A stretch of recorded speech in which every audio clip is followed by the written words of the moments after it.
Hello, everyone. Thank you so much for joining me this Sunday. I'm Frederica Whitfield. We begin this hour with the stage set for the second impeachment trial of Donald J. Trump. Tomorrow, House Democrats will ceremoniously walk over the article of impeachment to the U.S. Senate. And the trial is set to start the week of February 8th. This as we learn a new stunning report about Trump's desperate efforts to invalidate President Joe Biden's election victory. The Wall Street Journal reporting today that Trump pressured the Justice Department to file a case with the U.S. Supreme Court to overturn the election that Trump lost. Meanwhile, President Biden will begin his first full week in office facing unprecedented challenges as the U.S. surpasses the grim milestone of 25 million COVID cases. I believe President Biden is making very clear the plane is in a nosedive, and we got to pull it up. And you're not going to do that overnight.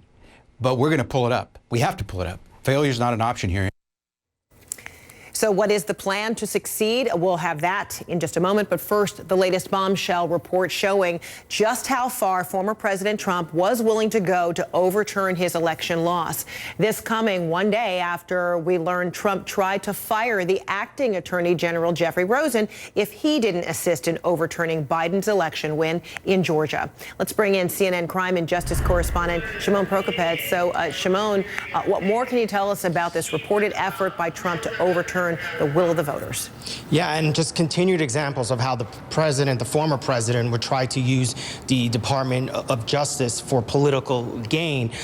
What the Wall Street Journal is reporting that in the final weeks of his term as president, Trump tried to get the Justice Department to file a lawsuit with the Supreme Court, and in essence to try and overturn the election.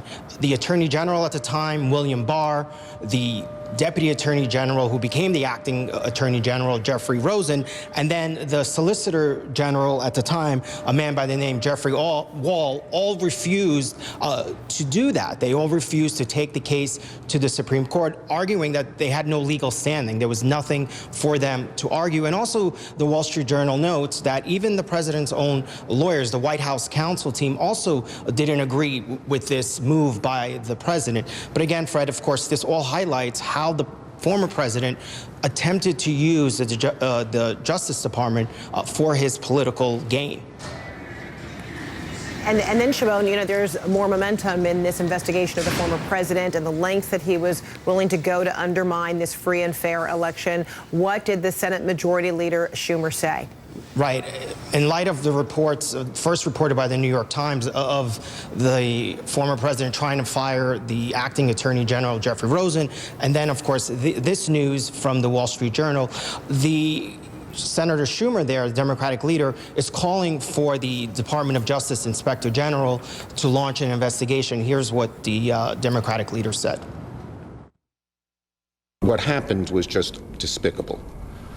For the president to try and get an attorney general who will just totally lie about the results of the election. So I have asked for the inspector general to investigate what happened, and then we will follow up on that.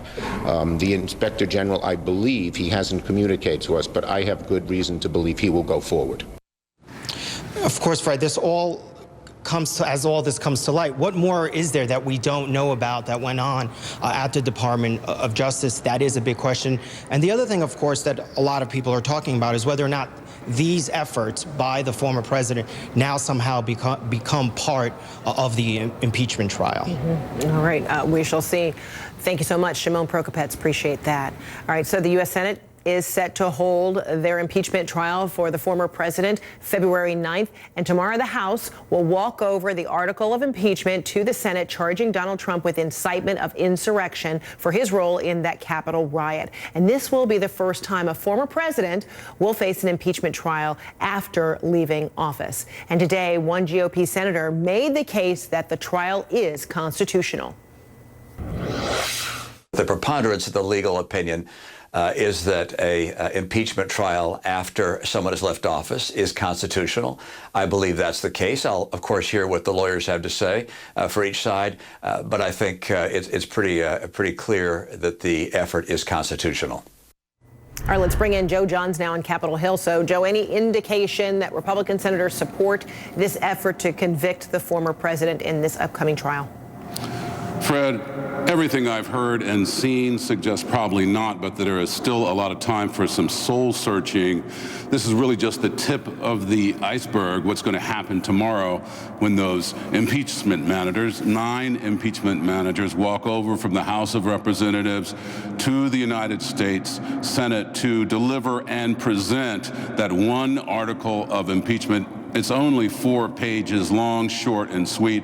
It does charge the president with incitement of insurrection and also points to the provision in the 14th Amendment of the United States Constitution, which disqualifies anyone who has engaged in incitement or rebellion against the United States from holding office under the federal government. And that is what Democrats say is the point.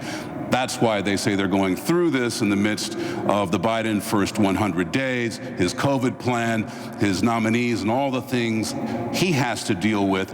They say they need accountability on this issue, and they need to disqualify Donald Trump from running for future office. But that is going to require 17 Republicans to vote in favor of the removal of the president. Not clear at all that they're going to move to convict, at least at this stage. There's a lot of talk this morning on the Sunday morning shows. Here's a sampling of the pros and cons. Listen. We got to do everything. I mean, this is not, you don't have the time to sit around, weeks on impeachment and not get vaccines into the arms of people. You don't have time to worry about vaccines and not deal with the fact that children in America are going hungry. We got to break through this old approach that the Senate takes years and years to do anything. We got a crisis right now. We can chew bubblegum and walk at the same time. The American people are hurting, and they want us to act. First of all, I think the trial is stupid. I think it's counterproductive. We already have a flaming fire in this country, and it's like taking a bunch of gasoline and pouring it on top of the fire. So here's the schedule as we have it. That article goes on display or exhibit tomorrow in the United States Senate. After that, a summons will be issued to the president the very next day. And the president's response is due in a week on February 2nd, along with the House managers' pre-trial brief. 1 week later, the trial begins. Back to you.